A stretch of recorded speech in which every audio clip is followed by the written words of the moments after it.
여러분 안녕하십니까? 서정길 목사입니다. 알리스트 맥그레스가 쓴 신학이란 무엇인가? 이 책에서 제3부의 기독교 신학으로 들어갑니다. 오늘은 제36강으로 기독교 신학에서 그리스도 안의 구원, 기독교의 본질되는 구원의 문제를 다루게 되겠습니다. 예. 그 중에서 오늘 함께 다룰 내용은요, 승리로서의 십자가가 되겠습니다. 그러면 먼저 찬양을 부른 다음에 강의가 시작되겠습니다.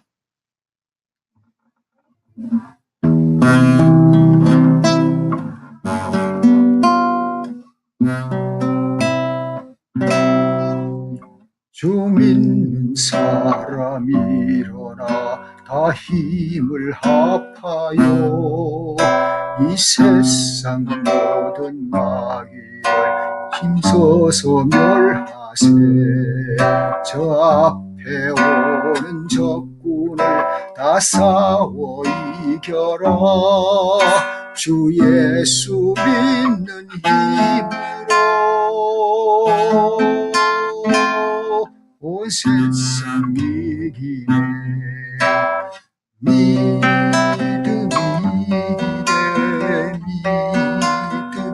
이기네. 주 예수를 믿으니 온 세상 이기네.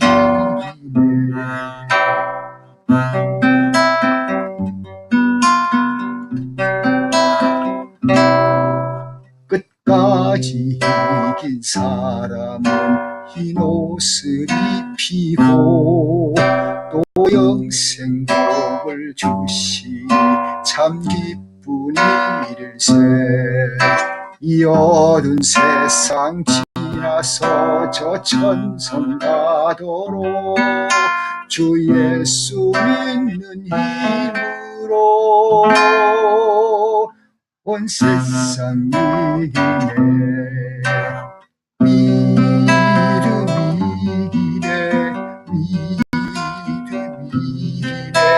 주 예수를 믿으니 온 세상 이기네.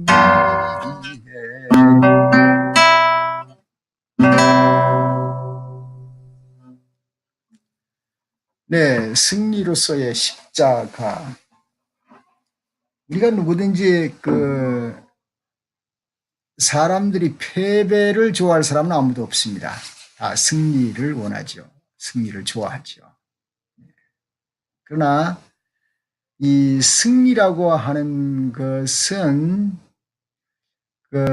보통 이제 무슨 일이든지 이긴다, 내가 더 강하다, 내가 너보다 우수하다, 그렇게 다 자기의 힘을 과시하지만 그렇게 힘 있다, 내가 강하다라고만 주장을 하고 살아간다고 할 때 참 피곤한 일이죠. 그건요. 막 그렇게 꼭 살아야 할 필요는 없을 것 같습니다. 그러나 여러분, 반드시 패배해야 할 수 없고 내가 꼭 승리해야 할 사건이 하나 있습니다. 또 그 대상이 있습니다. 무엇일까요? 그렇죠. 사탄입니다. 우리는 결코 사탄 앞에서는 패배할 수가 없습니다. 사탄은 이겨 승리해야 하는 것이죠. 예수 그리스도께서 이 땅에 오시는 것은 결국 승리하시기 위해서 오신 것이죠. 이 땅에 오신 이유가 무엇입니까? 그 승리가 사탄을 정복하는 일이었습니다. 그것이 예수님께서 하실 일이었습니다. 예수 그리스도께서는 십자가의 죽으심과 부활하심을 통해서 죄와 죽음으로 이끄는 사탄을 물리치셨습니다. 그러나 결정적인 승리를 일으키는 것은 역시 속죄론이라고 하는 과정입니다. 속죄란 무엇인가? 칼과 창이나 핵폭탄으로 이기는 것도 아니고 말이죠. 죽음으로 승리를 이겼다는 것은 참 아이러니한 일이 아니겠습니까? 이 죽음이 인간의 억압된 세력으로부터 구출하는 계기를 얻게 된 것입니다. 참 이상한 일입니다. 전투도 아니고 말이죠. 싸움도 아니고 그 승리는 바로 죽음을 통해서 승리가 이루어졌는데 그 죽음을 통해서 죽음이 일어나지 못하게 죽음이 죽음을 죽인 것입니다. 자, 사실 우리 동네 제가 그 캘리포니아 레기 엘시노라고 하는 동네에 사는데요. 그 레기 엘시노라는 동네에 얼마 전에 산불이 많이 났습니다. 그래서 뭐 산불 때문에 참 저도 집을 떠나서 한 주간 동안에 피신해 있었습니다. 산불이 집에 붙으면 큰일 나죠. 피신해 있다가 되돌아왔습니다. 여기 팜스프링에 제가 아는 분이 와서 좀 머무르고 해라고 해서 머물렀습니다. 그러다가 돌아왔습니다만은 산불이 다 나고 나서 말이죠. 그리고는 이제 다시 비가 왔습니다. 그런데 당시 산불이 났을 때 이게 해인데 말이죠. 이 해가 완전히 구름에 갇히듯 갇혔습니다. 산불이 얼마나 강한지. 그리고 비행기 한 대가 돌아다니면서 계속해서 불을 끄길래 제가 이것을 사진으로 포착을 해보았습니다. 이게 해고 불을 끄고 있는 비행기가 지금 계속 돌아다니고 있습니다. 그리고 나서 얼마 지나자 이제 불이 다 진화가 되고 나서 또 시간이 흐르자 지금도 아직 비가 계속 옵니다만은 우리 캘리포니아에 예상하지 못한 비가 엄청나게 쏟아지게 되는 것이죠.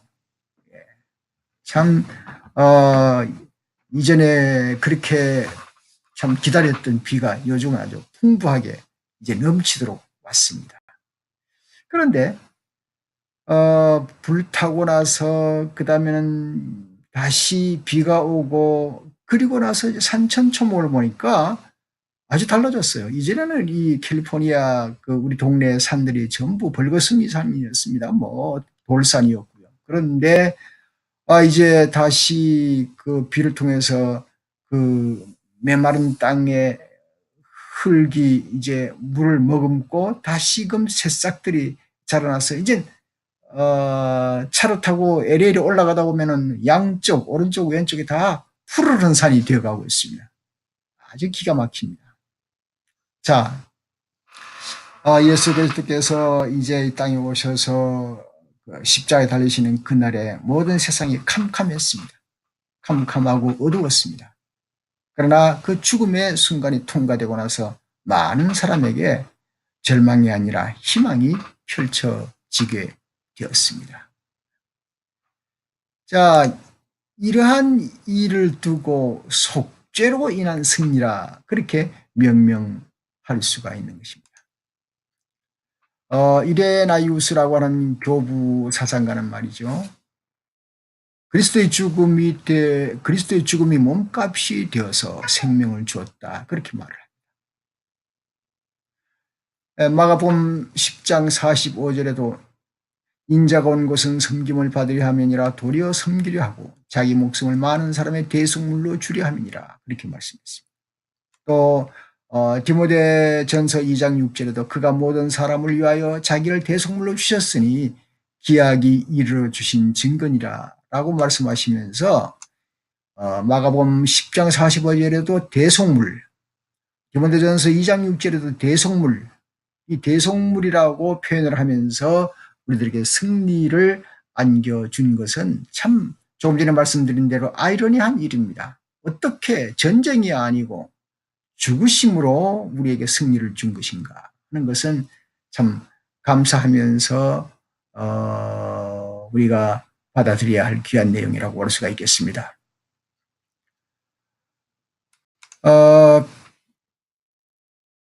근데 말이죠. 만약에 그리스도의 죽음이 몸값이라고 하면 그것을 누구에겐가 지불을 해야 한다는 이야기가 설정됩니다.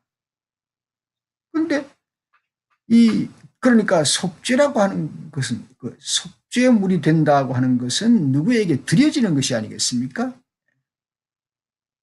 누구에게 드려질 때에 속죄가 되는 것인데, 그러면 구약에서도 이제 예를 들어서 양의 제물이 되어서 그 양의 제물을 통해서 인간이 용서함을 얻고 속죄를 받습니다. 죄사함을 받습니다. 그렇다면 예수 그리스도께서 속죄물이 된다면 누구에게 드려져야 되느냐? 그게 이제 문제가 되고 있습니다. 그래서 이제 사탄이 등장을 하는 것이죠. 6세기 말에 말이죠. 교황 그레고리우스는 말하기를 악마는 타락한 인간에 대한 권리를 손에 넣었다. 그렇게 말을 했습니다. 그런데 그 권리를 허용을 했다는 거죠. 인간이 사탄의 지배와 억압에서 해방될 수 있는 길이 무엇인가? 악마가 요구하는 것을 안겨주어야 하는 것인가? 그렇다면 악마와 하나님이 거래한다는 말인가 하는 질문, 참 웃지 못할 그런 질문이 나오게 되는 겁니다. 그러나 이제 그 성경에서 우리가 알듯이 욥에서 보면 말이죠. 욥이 믿음이 좋고 그러니까 이제 사탄이 질투를 해서 욥의 이제 하나님에게 찾아가서 하나님 이 욥이 그냥 하나님을 섬기는 것입니까? 잘 사니까 섬기는 거지요. 한번 어림을 줘보세요. 그래서 하나님이 허용을 합니다. 그래서 하나님이 그러면 목숨은 건들지 말고 네가 한번 마음대로 해봐라. 그래서 욥이 고통을 당하게 되는 것이죠. 자, 이제 제가 조금 일찍 그 그림을 펼쳐서 좀 이상했습니다만은, 지금 이제 북한과 미국이 제2차 정상회담이 베트남에서 열리기로 되어 있지 않습니까? 곧 열리겠습니다만은, 그동안 줄당기기가 참 많았습니다. 미국은 한 걸음도 양보할 수 없다. 당신들이 완전한 핵폐기가 주어질 때, 그럴 때 우리는 경제 완화의 문을 열 수가 있다. 그렇게 말을 하게 됩니다. 그러나 그렇게 아무리 해도 결국은 시간만 끌어올 뿐 양쪽이 서로 이루어지는 것이 없었습니다. 그래서 더 심각한 쪽으로 갈 뻔했습니다. 이제는 다시 이제 뭔가를 주고 받아야 이걸 거래라 할까요? 주고 받아서라도 한반도의 평화를 이끌어내야 되겠다는 그런 생각을 미국이 하게 됩니다. 그래서 이번에 북미 정상회담에서 사실 기대를 하는 사람도 있고 기대를 하지 않는 사람도 있습니다. 이건 비핵화, 완전한 비핵화를 과연 완전하게 요청을 할 것인가? 아니면은 점차적으로 과정을 밟아 나가면서 같이 비핵화 과정을 만들어 갈 것인가? 이런 약간 애매모호한 그런 단계에 서서 지금 며칠 안 남았습니다만 그 결과가 어떻게 될지 참 궁금하기도 합니다. 자, 이제 이건 여기까지 하고요. 그레고리우스는 이런 표현을 했습니다. 미끼 깬 낚시 바늘이라는 이미지를 사용을 했습니다. 다시 말해서 그리스도의 인성은 미끼다. 그리고 그리스도의 신성은 낚시 바늘이다. 인성이 던져져서 그래서 미끼를 물려고 하다가 낚시 바늘에 걸려들고 마는 것이다. 그들의 표현에 의하면 거대한 바다 괴물 같은 악마는 미끼를 문다. 곧바로 낚시 바늘이라는 것을 알아차렸지만 벌써 이미 때는 늦었다. 미끼는 유혹하고 낚시 바늘은 낚아챈다. 그러므로 인간을 구속하기 위해서 오신 주님은 악마를 파멸시키기 위해서 스스로 낚시 바늘이 되셨다. 물론 미끼도 되셨고 낚시 바늘도 되셨다. 이렇게 표현되어지고 있습니다. 좀 이상하긴 해요. 아이고 그게 무슨 장난도 아니고 상당히 좀 난처한 표현이 되긴 됩니다. 그러나 벌써 400년부터 그 아퀴레이아 루피누스라고 하는 저수를 했을 때 사도신경 주석서에서 벌써 이런 말이 나오기 시작했습니다. 그게는 이렇게 표현되어 있습니다. 성육신의 목적이 뭔가? 성육신의 목적은 하나님의 아들의 신성을 인간의 몸이라고 하는 형태 아래 감춘 낚시바늘처럼 되게 하여 이 세상의 권세 잡은 자에게 하나님의 아들이 자신의 미끼로 몸을 내 던지고 아래에 숨어있는 그 신성이 그를 잽싸게 낚아채 잡으려는 것이었다. 그렇게 해서 미끼 깬 바늘을 문 물고기가 미끼를 뱉어내지 못한 채 물 밖으로 끌려나와 사람의 음식이 되는 것처럼 죽음의 권세를 쥔 그는 신성의 바늘이 숨겨져 있는 것을 알아채지 못하고 예수의 죽은 몸을 덥석 물었다. 미끼는 무는 순간 잡혔다. 지옥문들이 깨어지고 그는 지옥 구덩이에서 끌어올려져 다른 이들의 음식이 되었다. 아주 아주 황당한 표현을 했습니다. 우리 지금 종교개혁 이후 시대 우리 개신교는 이러한 표현에 대해서 조금 어색합니다. 그러나 일찍이 벌써 400년에 고대에 벌써 그런 표현이 되어 있는 것을 이제 여러분하고 나누는 것입니다. 그러나 이런 표현이 황당하지만 우리가 예수 그리스도의 속죄에 대해서 이해하는 쪽으로 우리는 이해를 하고 넘어가는 것이 좋으리라고 저는 그렇게 생각이 되어집니다. 그래서 잘못하면 이제 무슨 보상설이라든가 그런 그 이단에 빠질 가능성이 있습니다. 우리는 그렇게까지 빠지지 말고 다만 이렇게 예수 그리스도께서 죽으심으로 말미암아 우리 영혼을 구원했다고 하는 그 어떤 단계를 이해하는 과정으로 넘어가도록 하십시다. 사실 이제 크라이스트라고 하는 영화를 제가 오래전에 본 적이 있습니다. 여러분도 봤을 겁니다, 아마. 그 영화에 제가 잊지 못할 아주 머릿속에 오래 남는 게 사탄의 표정이었습니다. 이제 가룟 유다가 앞장을 서서 예수 그리스도를 팔지요. 팔아서 넘기고 군병들이 예수님을 붙잡아서 골고다 산에 이르기까지 채찍질을 하고 신문하고 또 비아 돌로로사라고 하는 곳으로 끌고 가고 하는 그 여러 과정 속에서 말이죠. 얼마나 예수 그리스도가 고통을 겪습니까? 그 고통을 겪는 중간중간에 계속해서 나타나는 것이 누군가 하면 사탄이었습니다. 사탄은 가룟 유다 속에 들어갔지 않습니까? 들어가서 이제 하나님의 아들만 척결하면은 내가 승리한다라고 생각을 하고 시작을 했습니다. 손을 덥석 잡았습니다. 시작을 했지만은 그 순간에 그는 벌써 실패를 시작하는 것이. 그래서 영화에 보면은 이렇게 그 사탄이 이렇게 옷에 달린 두건을 쓰고 여기 얼굴은 지금 안 나와 있습니다만 눈동자가 초롱초롱하면서 아주 큰 눈동자인데 그 눈동자 속에 불안한 아주 불안하고 걱정, 근심, 괴로움이 가득 든 그 눈으로 계속 예수 그리스도가 고통당하는 그 현장 장소를 따라가면서 불안에 떨고 있습니다. 그것을 참 볼 수가 있습니다. 다시 말씀드리지만 하나님 아들만 척결하면 나는 이긴다라고 생각했지만 그 불안이 엄습해 오는 것을 견딜 수가 없는 결국 이제 패배하고 있는 자신을 바라보고 있다는 것을 볼 수가 있습니다. 14계의 윌리엄 랭글런그는 예수님을 대신해서 이런 시를 썼습니다. 예수님처럼 내게 귀한 그 영혼들 모두를 구속하기 위해서 내가 바친 몸이다.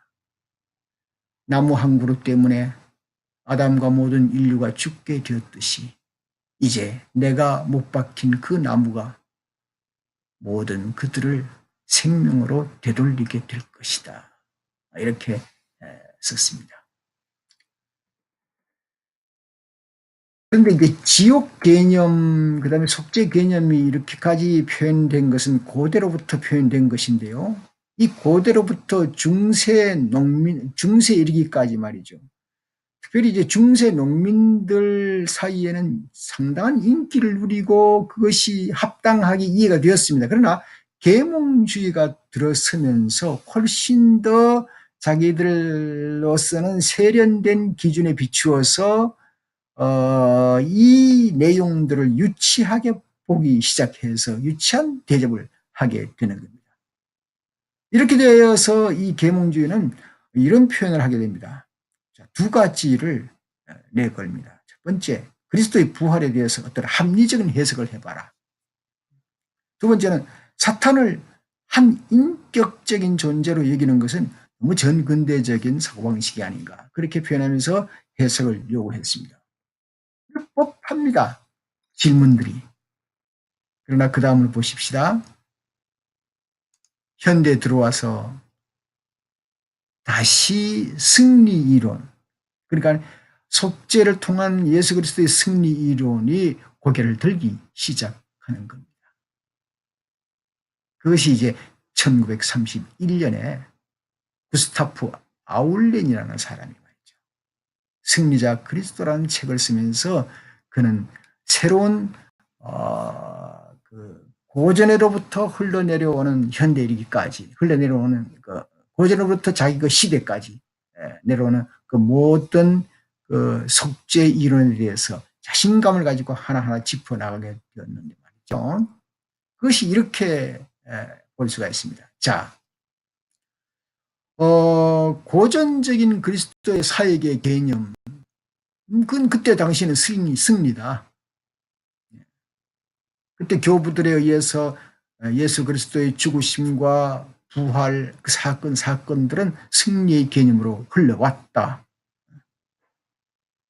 그 다음에 중세로 들어오면서 좀 추상적이고 법률적인 개념의 이론으로 어쩌면은 발전, 어쩌면은 변질되어 갔다고 볼 수가 있다. 이렇게 이제 표현합니다.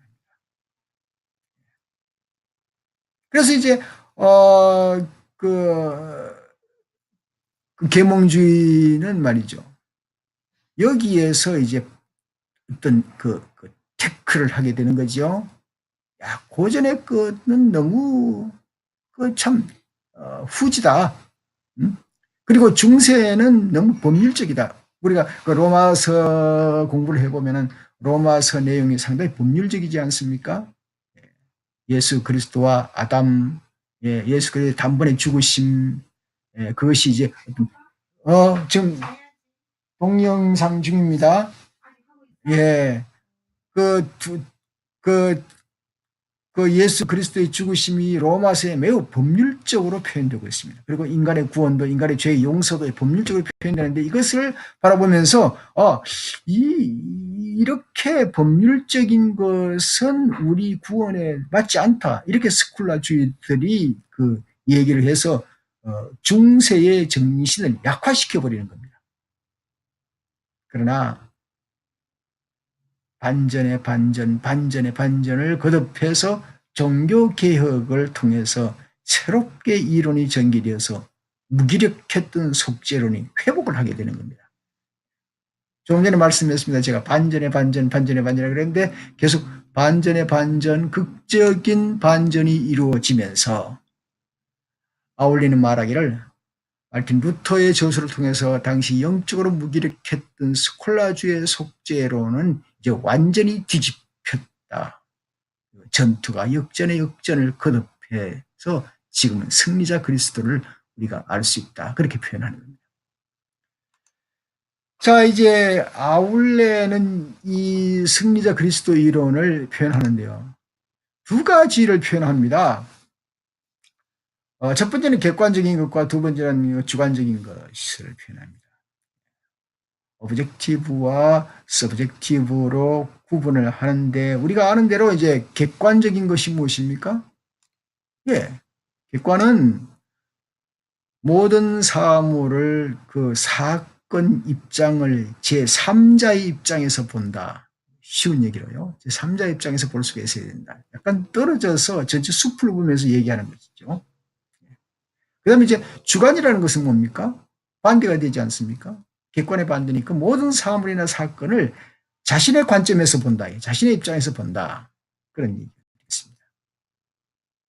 자, 그러면 구원이라고 하는 요소가 말이죠. 객관적인 것이냐? 주관적인 것이냐. 일단 구분해놓고 보자 라고 하고는 아울리는 특별한 어떤 설명이 좀 미약해요. 그래서 제가 정리를 해봅니다. 정리를 해보니 객관적이면서 주관적이어야 한다고 봅니다. 구원이라는 게 무엇입니까? 모든 사람에게 열려 있어야만 가치가 있는 겁니다. 예를 들어서 어떤 그 인도 사람만 믿을 수 있는 신앙이다. 그러면 그건 객관적이 안 됩니다. 미국 사람, 백인들만 믿어야 될 신앙이다. 이것도 객관적이 안 됩니다. 이 전 세계에 어떤 사람이든지, 예를 들어서 흑인이든 백인이든 동양인이든 또 연세가 많은 사람이든 어린아이든 남자든 여자든 모든 그 구원의 기회가 동일하게 주어져야만이 이것이 바로 올바른 복음이라고 그렇게 볼 수가 있겠습니다. 그렇죠? 그렇다면 이것은 객관적입니다. 그러나 중요한 게 무엇입니까? 주관적인 것이죠. 어떤 것이 아무리 좋은 것이 있다고 할지라도 내 자신이 경험되어지고 내가 예수 그리스도를 영접하지 않는다면 소용이 없지 않습니까? 보통 옛날에 그런 말 하지 않습니까? 당신은 교회 열심히 나가. 그리고 만약에 천당 갈 때 내가 당신 옷자락 붙들고 따라가면 되잖아. 그렇게 이제 농담하는 얘기가 있습니다만 결코 구원이라는 것은 대신 해줄 수 있는 게 아니죠. 자신이 경험하고 더 나아가서 이제 이런 표현을 하게 됩니다. 알고 있는 지금은 프로이드의 심리학자가 가지고 있는 잠재의식 속에 숨어 있는 그 인간 구조. 다시 말해서 우리 믿음이라는 건 내 자신이 경험되어지고 내 속에 잠재의식 속에서 내가 억눌리고 고통을 당하는 그 인간의 죄 때문에 억압을 당하는 그것이 깨어지고 내 속에서 잠재의식이 변화가 돼서 일어나야 비로소 거기에 구원이 있다는 것이 주관적으로 경험해야 되는 것이죠. 그래서 신앙은 속죄로는 객관적인 것이나 주관 것이나 모든 것을 통틀어서 나타나는 것이다. 그래서 저는 이렇게 생각해 보았습니다. 무엇입니까?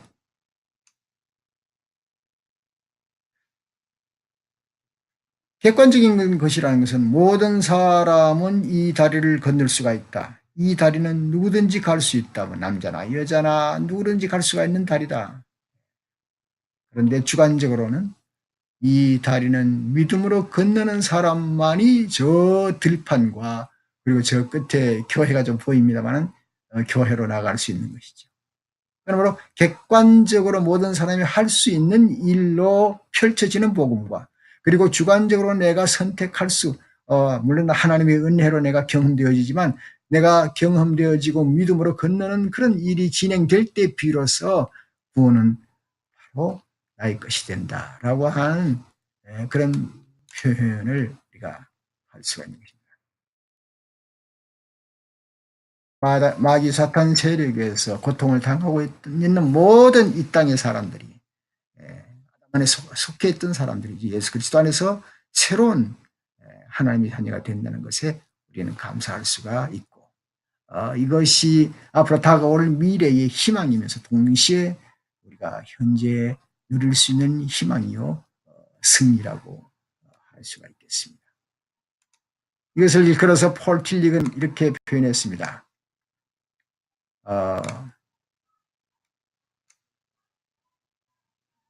폴 틸릭은 아울렌의 이론을 좀 개정을 해서 이렇게 표현했는데요. 그리스도의 십자가의 승리를 우리의 본래적 실존을 박탈하려고 위협하는 실존론적 세력들에 대한 승리다. 여러분 어떻습니까? 특별히 민생활 속에서 참 도전하는 세력이 많습니다. 경제적인 문제, 또 건강의 문제, 그다음에는 자녀와 문제, 또 다른 인간관계 문제, 또 여러 가지 우리를 낙담케 하는 요소들이 수도 없이 많이 생깁니다. 얼마 전에 제가 출석하는 교회에 슬픈 일이 생겼습니다.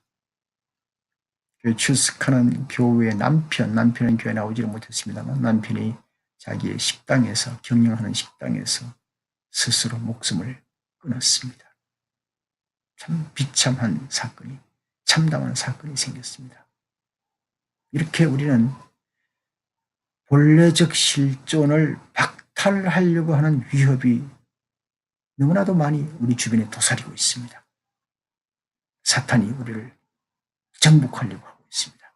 그래서 이 본래적인 실존을 박탈하려고 하고 위협하려고 하는 그 실존의 세력을 부수고 실존의 세력을 정복하고 우리는 그리스도 안에서 승리하는 그런 힘을 키워나가는 승리의 기쁨을 가지고 살아야 된다. 그렇게 믿습니다. 이제 제 36강을 마치겠습니다. 감사합니다.